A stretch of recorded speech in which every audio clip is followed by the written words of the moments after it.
রুই মাছের পাতলা ঝোল। আজকের রান্নায় ছিল রুই মাছের পাতলা ঝোল। ভাবলাম সবসময় তাকে ভাতই দেই, আজকে না হয় মাছ দিয়েই শুরু করি। সাথে আলু ও টমেটো দিয়েছি। টমেটো দেওয়ার কথা অবশ্য আমার হাজব্যান্ড বলে যায়নি, ভাবলাম টমেটো ঘরে আছে, ফ্রিজে আছে, তাই দিয়ে দিই।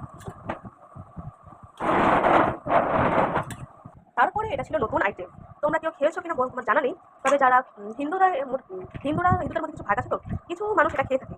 এটা হচ্ছে মাছ দিয়ে, টমেটো না সরি, মাছ দিয়ে আম দিয়ে, এটা আমরা টক বা চোখা বলে থাকি সাধারণত। এখানে আমও দেওয়া হয়েছে। এখন তো আর কাঁচা আম খুব বেশি পাওয়া যায় না, পাওয়া গেলে টক হয় না। এটা ফ্রিজের আম ছিল, আগে এনে রেখেছিলাম। খুব হালকা পাতলা মশলা, খেতে অসাধারণ, এক কথা অসাধারণ, বলার কোনো ভাষা নেই। টক খেতে হবে, টক টক। আবার অনেকে টমেটো দিয়েও চোখা রান্না করে, আমি শুধু আম আর মাছ দিয়ে চোখা রান্না করেছি। তবে যদি কেউ খেয়ে থাকে আমাকে জানাবে, এটা খেতে খুবই মজা হয়। যারা টক লাভার তাদের জন্য তো আরও ভালো। তারপরে চলে যাচ্ছে এখানে ভাত দিয়ে দিই। রোজকার মতো তো ভাত প্রথমেই দিই, আজকে সবার শেষেই দিলাম।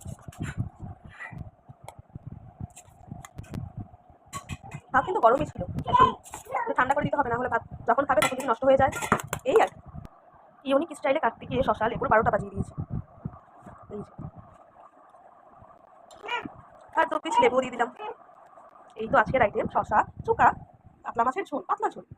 রংটা বেশ দারুণ হয়েছে। আর তার সাথে দিয়ে দিচ্ছি একটা আম।